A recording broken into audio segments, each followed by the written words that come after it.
Interdependente. Música e conhecimento.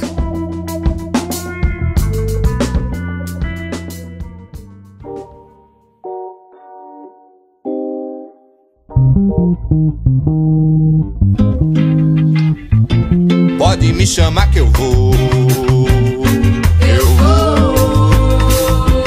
Quando me quiser eu vou. Olha que eu vou. Eu já tô aí.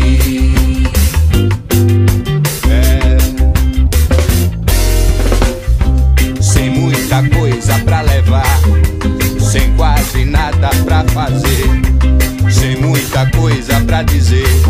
E pra começar, pode me chamar que eu vou. Quando me quiser eu vou. Olha que eu vou. Eu já tô aí.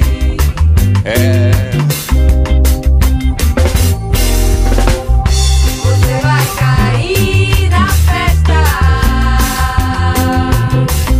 Você vai cair na festa. Você vai cair na festa com toda a alegria que puder levar. Você vai cair na festa com todos os planos por todo lugar. Você vai cair na festa. Você vai cair na festa. Sem muita coisa pra levar, sem quase nada pra fazer, sem muita coisa pra dizer. E pra começar, pode me chamar que eu vou. Quando me quiser eu vou. Olha que eu vou. Eu já estou aí. Eu já tô.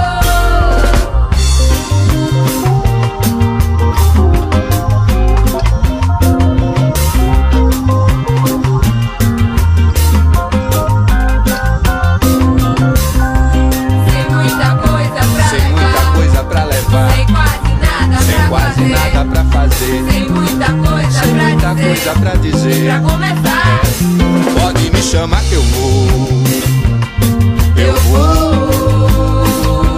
Quando me quiser eu vou. Olha que eu vou. Eu já tô aí.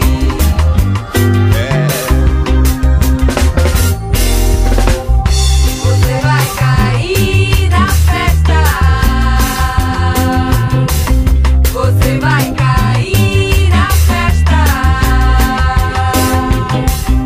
Você vai cair na festa com toda a alegria que puder levar. Você vai cair na festa com todos os planos por todo lugar. Você vai cair na festa. Você vai cair na festa. Sem muita coisa pra levar, sem quase nada pra fazer, sem muita coisa pra dizer. E pra começar, pode me chamar que eu vou. Quando me quiser eu vou. Olha que eu vou. Eu já tô aí. Eu já tô.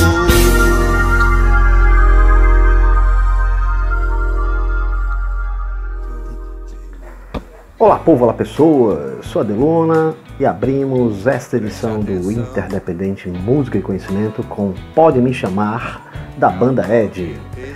O grupo pernambucano completa 30 anos agora em 2019 e eu conversei com o Fábio Trummer, vocalista, guitarrista e fundador, sobre alguns dos momentos da história, né, desta banda olindense. Vamos nessa. É isso aí, eu tô aqui na esquina do Peneira, nos Quatro Cantos, em Olinda, que é a terra do Fabinho Trummer, a terra da Ed. Fabinho, então vamos, como é uma matéria sobre os 30 anos da Ed, a gente vai começar do começo, né? Como é que teve a ideia, né, de criar a Ed? Cara, na época uma das melhores diversões que você podia ter era montar uma banda.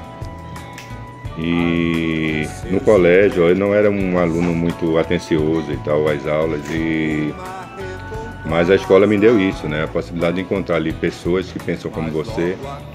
E uns amigos tinham feito uma banda num colegial, assim, num evento do colégio. E a partir daí isso despertou em mim uma vontade muito grande. Meu pai tinha um violão em casa. Qual era o colégio? Era a Academia Santa Gertrudes. Que ano mais ou menos? Deve ser por volta de 85, 86. Aí eu peguei, meu irmão tocava uns acordes, eu aprendi uns acordes com ele e já comecei a ter banda, cara. Eu sabia Mi menor e mais fáceis, lá com os 3 dedinhos assim, né? E Ré, e Mi, e pra botar pestana era um trabalho da porra, assim, porque era difícil na época. Mas aí eu já subi no palco assim, cara, porque um amigo perguntou: Fabinho, tu toca guitarra? Eu digo, toco. Tu tem guitarra? Eu ainda não tinha, mas eu já tinha esquematizado uma guitarra para comprar. E tu sabe solar? Eu digo, sei. Cara, e aí isso foi massa, porque eu tive a necessidade de já ter uns solos prontos para as músicas que eles tinham. E eu também, aí eu me descobri também, por parar para fazer os solos para as músicas, eu parei para fazer música também. Então eu já comecei a tocar compondo. E eu acho que isso foi muito importante, porque no processo mesmo que leva você à profissionalização, a música autoral, que passa por você aprender a sua composição, e a composição é um processo muito importante para ter uma vida longa. Então foi bom para mim, porque eu já comecei a tocar literalmente, aprendendo os primeiros acordes, já compondo. E aí foi assim, e aí depois veio, eu estava sentado aqui nos Quatro Cantos, em Dona da Sica, do outro lado, em começo de 89 mais ou menos, e já tinha uma banda, tinha sido Punches, tinha sido Companhia Acme, e por uma necessidade de um festival no Colégio Objetivo, a gente teve que mudar a formação só com pessoas do colégio. E aí aconteceu o Ed. E aí eu precisava dar outro nome. E aí a gente, na época, as bandas brasileiras tinham nomes enormes. Legião Urbana, Capital Inicial, Paralamas do Sucesso. Hoje um vida acostumada é uma coisa normal, mas na época vocês escutavam uma banda chamada Paralamas do Sucesso e diziam, isso não vai dar certo, cara. Mas aí a gente é uma geração seguinte, né? Veio meio que negando algumas coisas da geração anterior, e uma delas era esses nomes compostos. E na época tinha uma cena inglesa, Hyde, Smith, enfim, uns nomes próprios assim, que eu achava interessante. Blur, né? Não, Blur é depois, mas é nessa, digamos que são os caçulas dessa geração, certo, de nomes curtos. E aí a gente é dessa época, os caras devem ter minha idade, os caras dessa banda, e a gente era dessa época. E as bandas, caras, a gente ouvia muito rock inglês, era uma geração fenomenal de música inglês, de música universal e feita na Inglaterra. Mais ou menos o que veio ser Recife uns 7, 8 anos depois. Eu chego já nisso aí.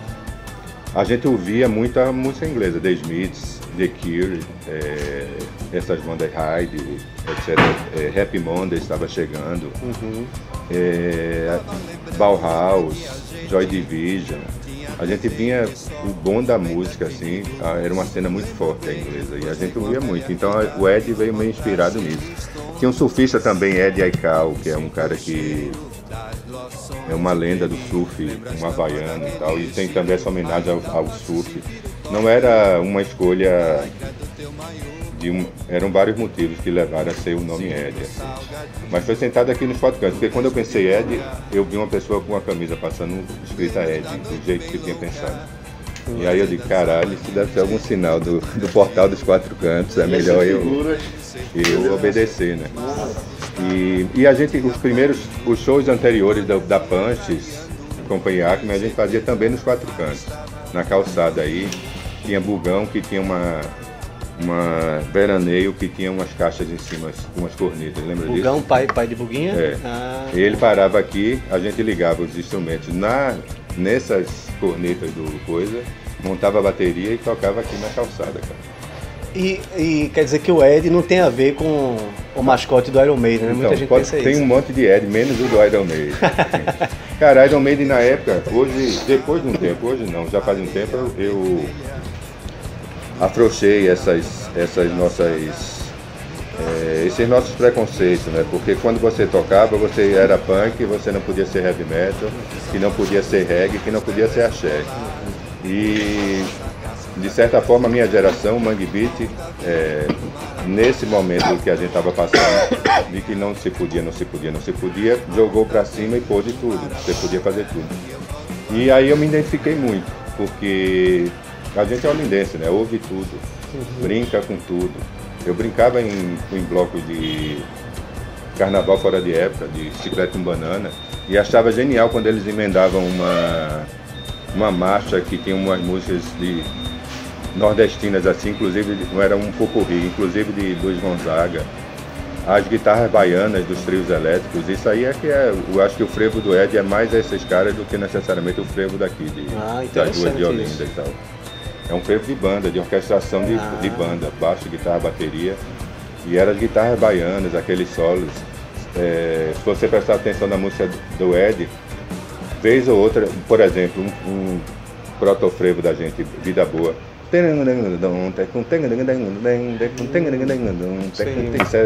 guitarra baiana, só que a técnica dos caras e as harmonias deles são outras. A gente trabalha com a nossa carga, né? A nossa própria carga do que a gente aprendeu e do que a gente quer fazer também. Então aquela zona lá, Turma do Pinguim.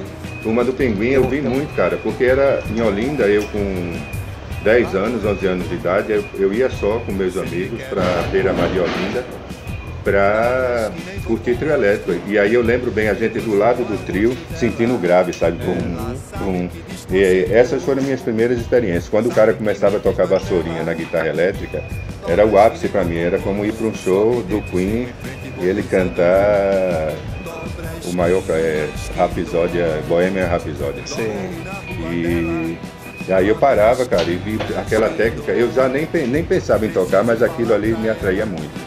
No segundo bloco, temos mais Ed no Interdependente Música e Conhecimento.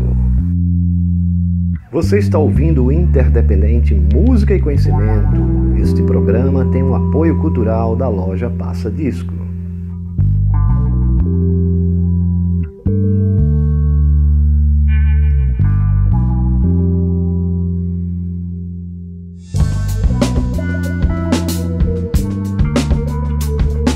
Interdependente. Música e conhecimento.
Olá povo, olá pessoas, sou a Delona e abrimos este segundo bloco do Interdependente Música e Conhecimento com Buraco de Bala, da banda Ed.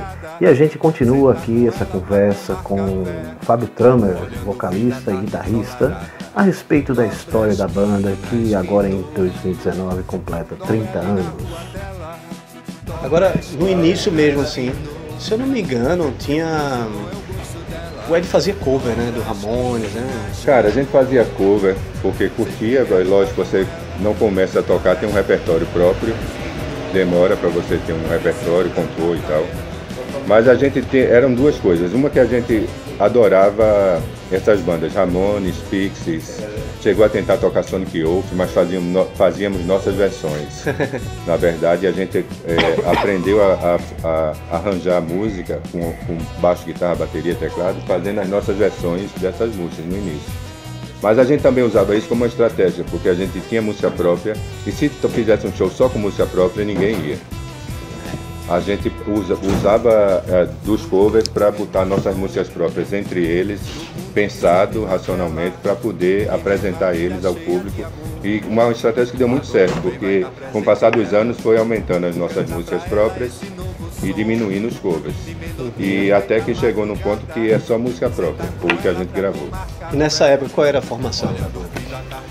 Cara, na época do Pouco Louco já começou eu, Vieira, na bateria e Maninho no baixo. Aí... Vieira, qual sabe o seu nome dele? Vieira é Ricardo Gorga, é um fotógrafo. Certo. E o outro? Maninho é arquiteto de formação e trabalha com uma empresa de drones e tal. Aí ele tocava o quê? Baixo. Certo. O outro era bateria. Bateria e eu guitarra e voz. Começou no Pouco Louco essa formação, mas nesses anos de tipo 93, 94, 95, 96, o Ed mudou muito de formação.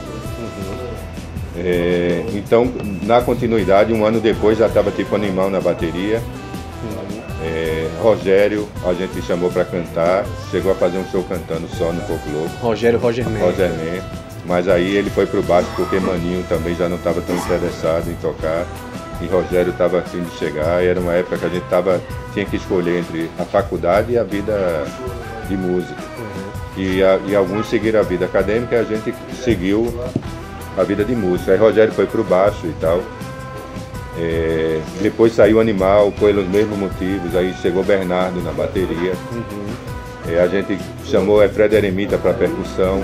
Nessa altura do campeonato já era 94, 95 e o Mangue Beat já era uma realidade.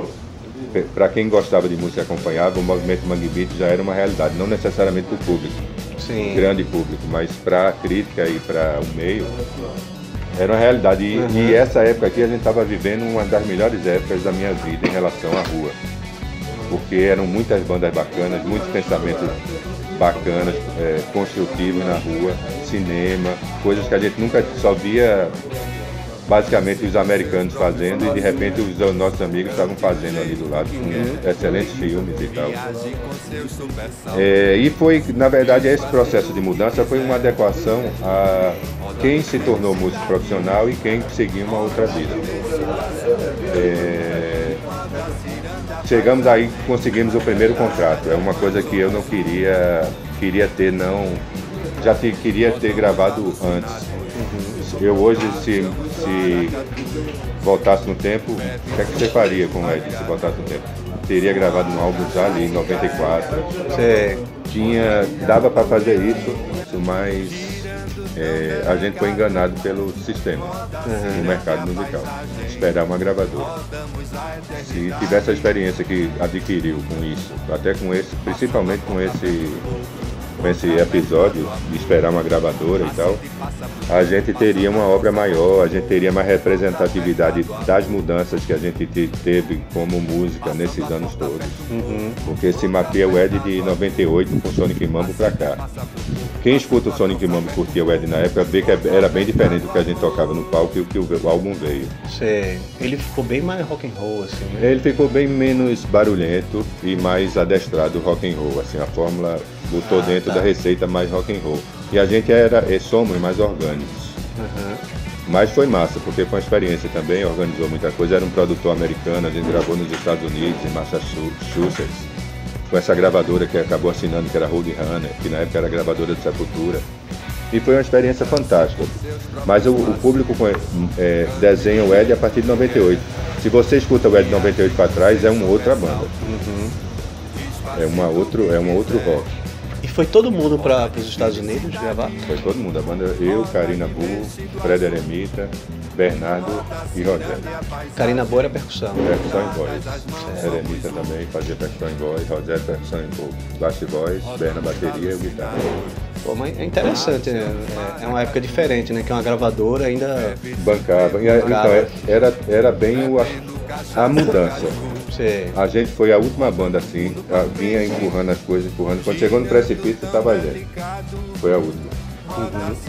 Tanto que a gente teve a grana da gravadora para gravar e quando acabou não teve mais para distribuir e nem trabalhar.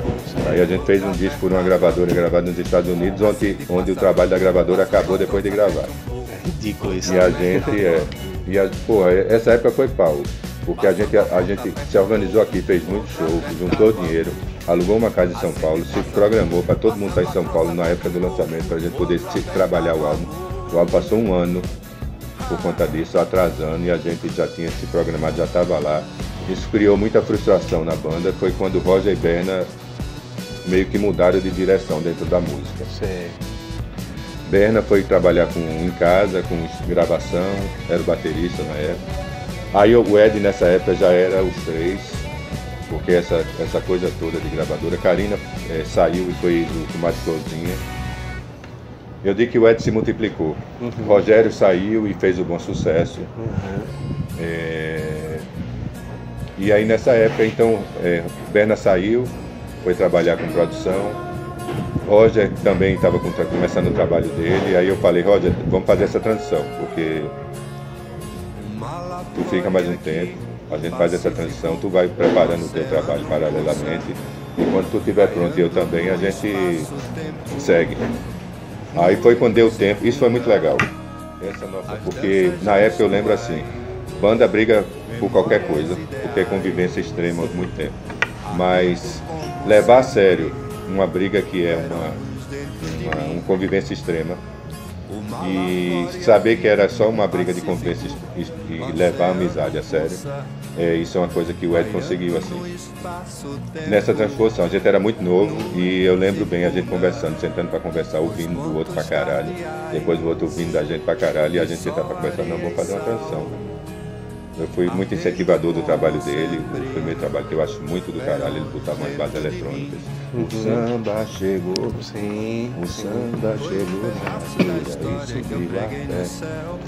E aí foi massa, porque é isso, hoje eu tô tocando com os caras, né? Em 2019 eu tô tocando com os caras de novo, porque são 30 anos da banda e a gente tá fazendo essas homenagens aos discos e tal. Esses caras quem são? Tá. Rogério Man, Berna na bateria, Fred Eremita na percussão. Certo. Voltou Maninho, que era o primeiro cara da banda, teclado, que durante esse tempo todo Maninho estava presente em várias formações, saiu, voltou, saiu como baixista, voltou como tecladista. Certo. Maninho gravou a maioria das demos da gente, e são mais 8. Maninho deve ter gravado mais 6. 8 demos aquelas do tempo de fita cassete. Fita cassete. E o trabalho não era nem gravar, o trabalho era depois copiar as fitas, uma a uma, sim, para poder vender. E eu ficava semanas em casa copiando fitas. É isso aí, vamos para o intervalo e na volta teremos mais histórias aí da Ed, né, que completa 30 anos. É aqui no Interdependente Música e Conhecimento. Você está ouvindo o Interdependente Música e Conhecimento. Este programa tem o apoio cultural da loja Passa Disco.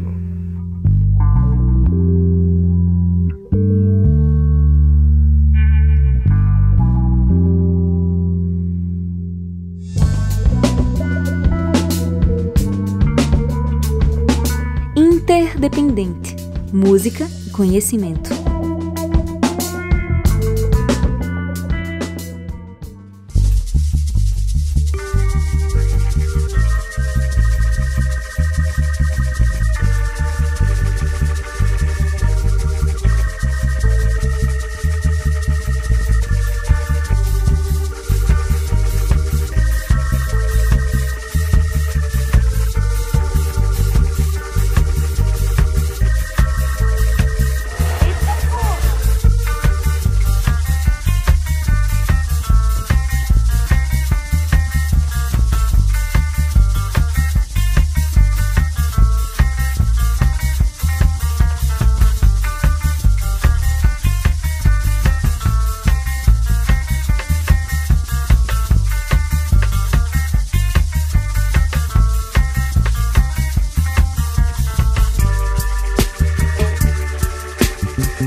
Olá povo, olá pessoas, sou a Delona e vocês ouviram aí Hardstyle da Ed, banda que completa 30 anos agora em 2019, e continuamos aqui nossa conversa com o Fábio Tramer, vocalista, guitarrista, fundador, sobre a história do grupo olindense.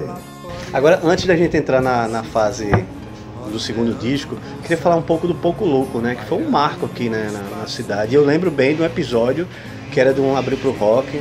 Eu tava conversando com o Gastão e de repente começou uma confusão assim que foi. Isso aí foi clássico. Renato Belli falava que as brigas às vezes eram mais interessantes que o show.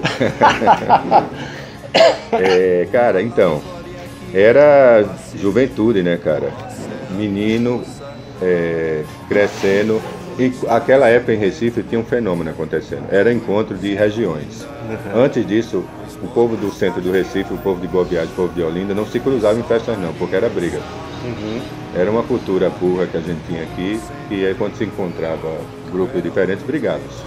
Tinha os grupos conhecidos, a Lama, aí tinha a quadra de Bairro Novo. Tinha um monte de amigo meu, inclusive na Lama, na quadra de Bairro Novo, na cidade, que tinha outro grupo. A gente foi uma geração que uniu esse povo. Esses shows, essas coisas, festas que a gente começou a fazer, e não só a gente, eu não estou falando do Ed, mas Um Pouco Louco é parte disso, é quem uniu, cara, essas gerações. Então ainda tinha atritos, tinha briga. Tá. Eu briguei lá, cara, eu quebrei um dedo ainda troncho. Nossa. Apartando uma briga. Lá no Pouco Louco. A minha briga foi muito boa, porque eu só dei um chute e o cara saiu, aí a galera também, como eu organizava tudo, a galera já me blindou. Sim. Mas é porque era menino, cara, e muita gente junta, bebendo.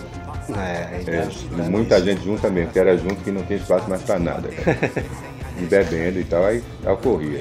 Acho que a gente evoluiu enquanto civilização um pouco, nesse aspecto pelo menos. Apesar dos retrocessos propostos pela política, como humanidade, eu acho que hoje isso não é tão comum. Mas eu na minha época era comum. Todo show da gente tinha briga. Sim. Como é que tem briga todo show? Como isso pode ser comum, né? Mas era. Era interessante, porque também, paralelamente, tinha aquela cena do metal, do hardcore, os meninos, sabe? E tinha muita confusão também. Claro, a gente se queimou muito por conta disso, porque teve festival na época que não contratou a gente porque o show da gente tinha briga. Mas a gente nem precisava também, porque nessa festa que você está dizendo, a gente tinha... Isso foi que ano? Ó, nesse dia no Pouco Louco, que é um lugar que cabe 150 pessoas apertadas, a gente teve 800 ingressos vendidos. Caramba! Pra você ter uma ideia, no outro dia era Abril pro Rock, por isso que tava o Gastão, Sim. Tava o Miranda, Ed Devotos, nesse dia lá, no Pouco Louco.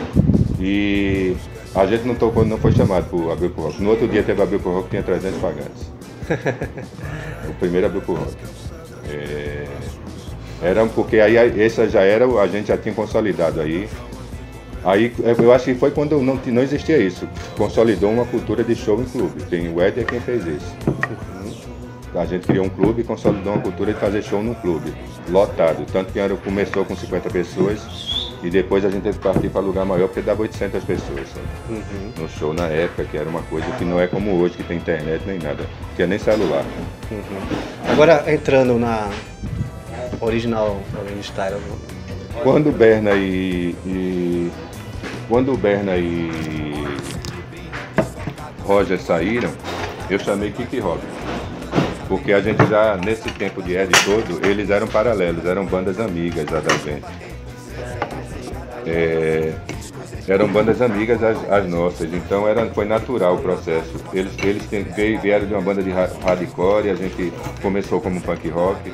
Eles passaram para um reggae, nessa época a gente estava se interessando por Afrobeat, por Jorge Ben, por essas coisas, então eu imaginava que era uma química boa, o saber deles instrumental, e o que a gente estava se propondo a fazer a partir de ali, de música mesmo, ou coisas que a gente até já fazia, mas a formação antiga não permitia que a gente executasse. Até porque quando a gente começou a fazer, por exemplo, músicas como Pode Me Chamar, a gente levou 1 ano e meio até conseguir acertar o ponto de tocar. Era realmente uma transformação para a gente naquela época. E aí essa transformação do Ed já foi com os caras.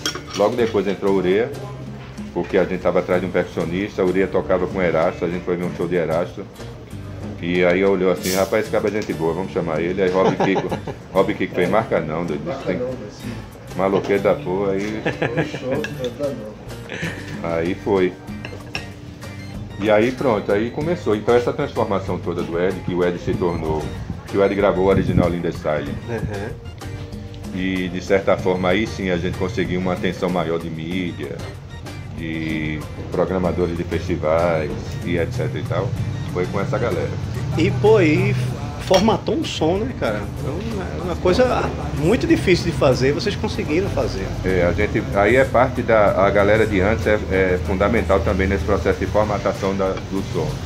Porque a gente formatou primeiro uma maneira de harmonizar as músicas. Certo. E depois a gente formatou a parte rítmica, aí já com os caras, a maneira de formatar e harmonizar as músicas. E aí foi um processo assim, que é um processo musical mesmo, de busca da própria música, do autoral, né? Certo. E falando dessas figuras aí, pô, a dupla aqui que está presente, inclusive, né? Todo mundo fala assim, né? Pô, os dois funcionam muito bem, pá, baixo, bateria, drum and bass ali, não sei o quê, pá. E é curioso, né? Que os caras vieram do hardcore e pá, e... Então, isso é Pernambuco, né, cara? A nossa formação cultural é... Eu comecei menino, cara, as bandas que eu via menino era hardcore, década de 80, eu de 10 aos 20 anos, era Dead Kennedys, era Sex Pistols, era Ramones. A gente começou ouvindo isso, os caras são contemporâneos também. Depois a gente, no final dos 80, a gente começou a se aproximar do reggae, hip hop, muito por influência já dos caras de Pernambuco, como Chico Sainz e tal, que mostraram isso a todo mundo, sabe? Através da música deles e através de discotecagens e tal. E os caras tinham essa leitura desses gêneros musicais, que é o que a gente sabia trabalhar. A nossa escola não é rica em quantidade.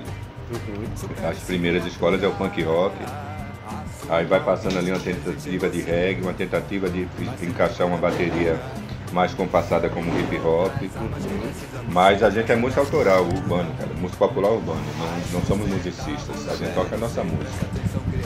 E foi ali, a partir desse disco também, que vocês começaram a sair mais, assim, do estado, tocar mais fora? Também como efeito das fitas demo, sabe? Ah, sim. Porque as pessoas já conheciam.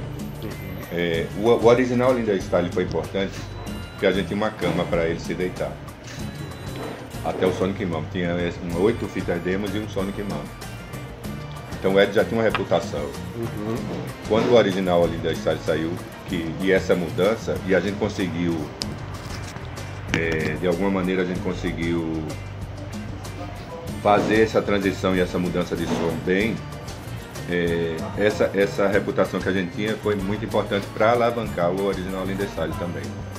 É isso aí, final aí do bloco 3 e na sequência, no bloco 4, a gente finaliza um pouco aí da história da banda Ed, que completa 30 anos agora em 2019. Vamos lá. Você está ouvindo o Interdependente Música e Conhecimento. Este programa tem o apoio cultural da De Rolo, bolos artesanais.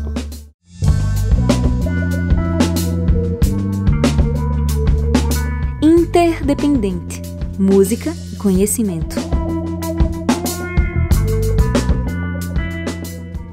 E a rua toda com medo de você.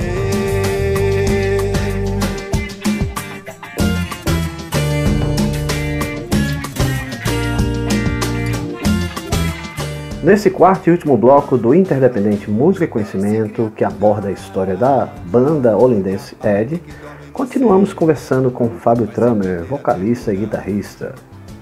Como foi essa influência de Erasto, né, Vasconcelos, no som de vocês? Cara, Rogério chegou um dia e disse que Erasto Vasconcelos tinha feito uma música para o Ed. Eu não conhecia Erasto. Que legal, a gente tava aqui uma casa aqui em Olinda, alugava uma casa, eu morava lá como produtor da banda na época, Márcio Markman. E embaixo a gente fez um estúdio de ensaio. chegou a fazer exposições de arte com amigos, artistas. Gravou o clipe de Buraco de Bala do Sonic Mambular, nessa casa também. E aí virou um ponto de encontro, assim. E aí Erasto um dia foi bater lá no ensaio. E aí foi, cara, a gente já ficou amigo ali. A gente tinha uma espécie de sintonia que a gente já ficou amigo naquele primeiro encontro. Ele cantou a música e a parte rítmica principalmente me encantou muito, porque a gente estava buscando essa transição já, antes mesmo de começar com os caras. Que ele tinha umas divisões rítmicas e tal. E aí eu fui conhecendo Erasto e quanto mais tempo eu conhecia, passava eu conhecendo ele, mais eu conhecia a obra dele. E ele também começou a interagir com o Ed. A gente só veio a gravar a música dele no original Linda Style, mas ele participou da banda desde 96. Ele começou a interagir no show do Ed, fazendo sketches durante o show dele. E virou amigo, aí foi com o Paulo junto e tal, rolou parcerias. E foi virando esse parceiro que se transformou durante a vida. Mas ele ali foi importante pra gente, naquela época ali, 96, 97, porque ele deu uma autenticidade de brasilidade à nossa música, que era uma coisa que a gente estava buscando fazer tocando, porque a gente ainda era uma escola muito do rock de fora. Nossa técnica foi toda desenhada em cima da técnica estrangeira. E a gente queria uma aproximação com a técnica brasileira. E Erasto nos deu essa força ali naquele momento para a gente poder interagir com esse território e não parecer que somos oportunistas. Então aí foi uma transição e Erasto foi fundamental. Ele ter chegado ali foi uma luz pra gente naquele momento. Agora eu queria que tu falasse um pouco mesmo assim dos outros discos, né, que vieram depois, né? Logo depois a gente fez o Metropolitano, porque a gente estava muito taxado como original Linda Style e pra mim, na minha cabeça, Metropolitano é Recife. Tanto que é uma gravura, a capa é uma gravura de Paulinho, do Amparo, que tem Recife em chamas, tipo Vista de Olinda. E as músicas são realmente mais mergulhadas na memória afetiva recifense do que olindense, nesse trabalho. Interessante. A gente fez um trabalho com menos grana do que o original Linda Style, mais rápido também. Isso trouxe um som diferente. O original Linda Style a gente teve mais tempo. Foi gravado para São onde? Paulo para gravar. Foi em São Paulo? Não, o Metropolitano a gente gravou aqui em Recife, no estúdio de Bernardo. E o original? E na Musac. E o original a gente gravou no estúdio de Gabriel. E também em São Paulo, no estúdio de Burguinha com Boia. Gabriel é aquele lá de Casa Forte? Cara, eu entre os anos... Gabriel quem mesmo? Gabriel Furtado. Certo. Entre 93 e 96, 97, eu acho que eu passei mais tempo na casa de Gabriel do que na minha casa. Ensaiando. E depois gravando. Naquele estúdio dele lá em Casa Forte. Na Casa Forte. Todo mundo passou lá, pô. Eu passei, porque a gente ensaiava muito, a gente ensaiava todo dia. 3 horas de ensaio todo dia, todo dia, durante anos. Olha aí. A gente, pra fazer as músicas, era tudo dentro do ensaio. Todo dia, segunda a sexta? Segunda a sexta. Todo dia é um exagero, mas certo. A épocas mais importantes para gravar uma demo, para fazer um festival e tal, era todo dia. Certo. Para compor. Metropolitano. E quais foram as músicas que se destacaram aí do Metropolitano? A versão da gente de Lealdade. Jorge Castro e Wilson Batista. Serei leal contigo, quando eu cansar de vida boa. A gente finalmente gravou Quando a Maré Encher no álbum. Porque até então a gente não tinha gravado. Ela só estava em demo, né? É uma música de 94, a gente só estava no Brasil Compacto, uma coletânea que saiu em 94, 95, 96. Saiu o Brasil Compacto. Era uma coletânea de bandas brasileiras. Talvez a primeira coletânea de um apanhado de bandas brasileiras e não de uma região ou de uma cidade, de um lugar só, de um estado só. Sim. E a gente gravou Quando a Maré Encher, Vida Boa, é uma outra, Danada. A gente fez uma trilha do filme de Paulo Caldas na época. Deserto Feliz. E não havia muita grana para o orçamento e a gente utilizou muito dessa gravação também para o filme, ficou muito legal. Tem As Flores e as Cores. E Quando a Maré Encher, quando foi que o Nação gravou? Foi antes ou depois dessa gravação aí do Metropolitano? Nação gravou quando o Chico morreu, o primeiro disco. Certo. Eu acho que é de 99 o Rádio Samba, né? Certo. Eu acho que é por aí. Então foi antes de vocês? Ou... Antes da gente no Metropolitano, depois da gente no Brasil Compacto. Ah, entendi. E aí depois veio o Cássia Eller, né? Que aí bombou, né? Aí é foda, aquele acústico de Cássia Eller é bom pra caralho, né? Então a gente deu essa sorte também de ele ter caído num álbum muito bom, que apresenta ele, a música, a muita gente. Tu teve contato com ela, com Cássia Eller? Não.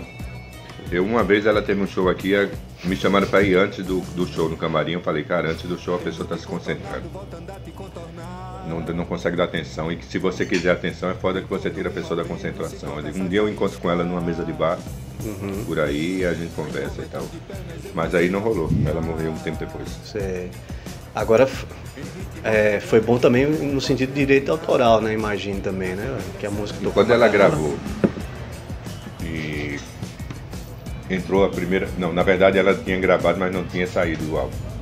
Mas eles tocaram no Rock in Rio no mesmo dia. Nação e Cássia Eller, e os dois tocaram a música. Chegou uma direito autoral inédito na minha vida e eu usei para fazer o original Linda Style. Olha aí, caramba. Foi a grana que a gente conseguiu gravar o original Linda Style. Sei. Pronto, aí depois Metropolitana, aí veio qual? Aí o Metropolitana, aí veio o Carnaval no Inferno. E aí foi gravado em São Paulo. Certo. YB.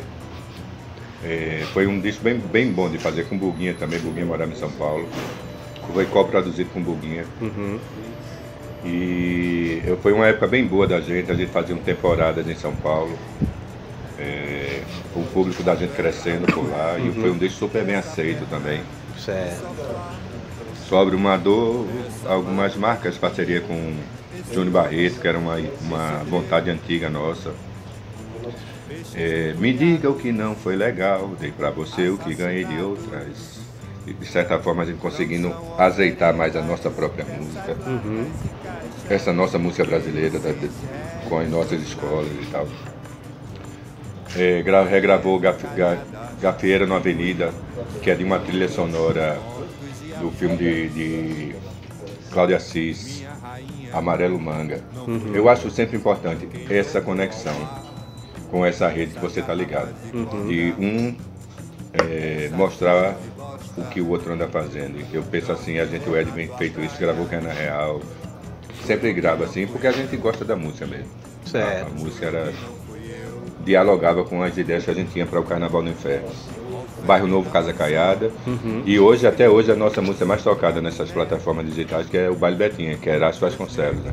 Ah, certo. O Baile Betinha tem uma história boa.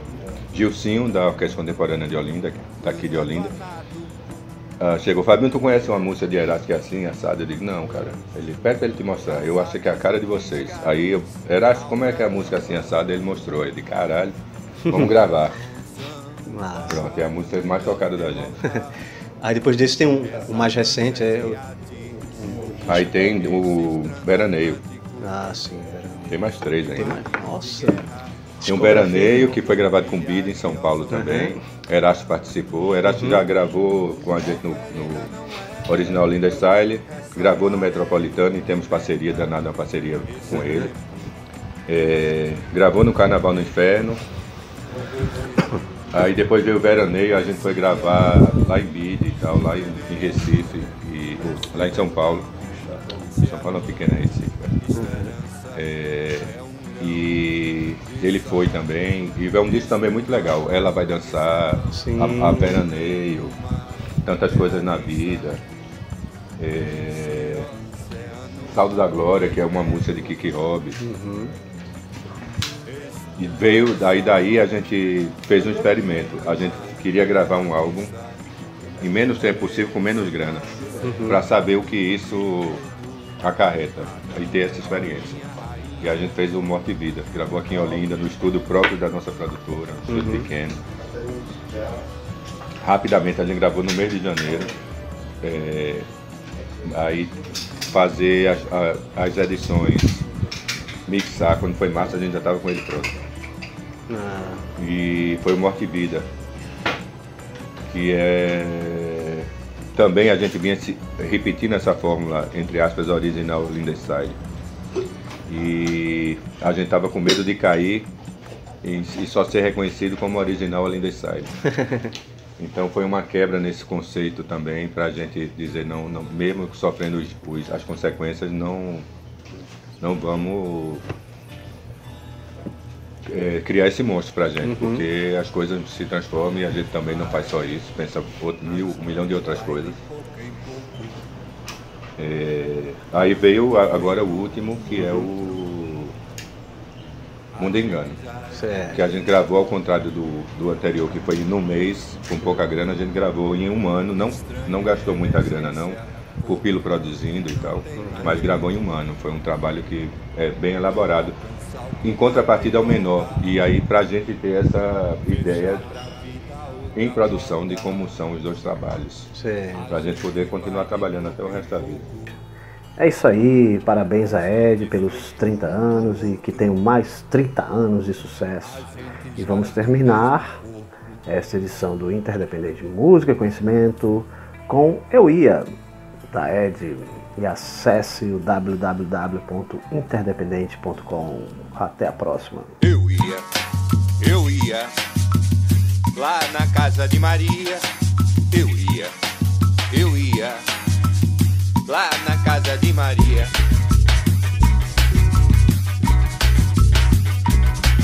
Eu ia, mas ia lá na casa de Maria.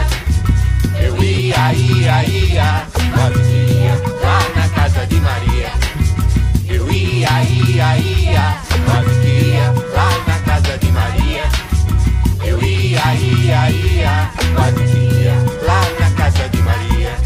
Eu fui descendo ladeira misericórdia, dos 4 cantos de feira me embriaguei, de alegria e sorriso me encontrei, perdido no varadouro de Maria. Eu lembrei que fui pro carro, atrás do ar é pouco, é bom demais, o frevo tava no pé, tirou la rasca com vassoura multidão, eu pensando em Maria, ó linda como é bom. Eu ia, mas ia lá na casa de Maria. Eu ia, mas ia lá na casa de Maria. Eu ia, mas ia lá na casa de Maria. Eu ia, mas ia lá na casa de Maria.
Interdependente.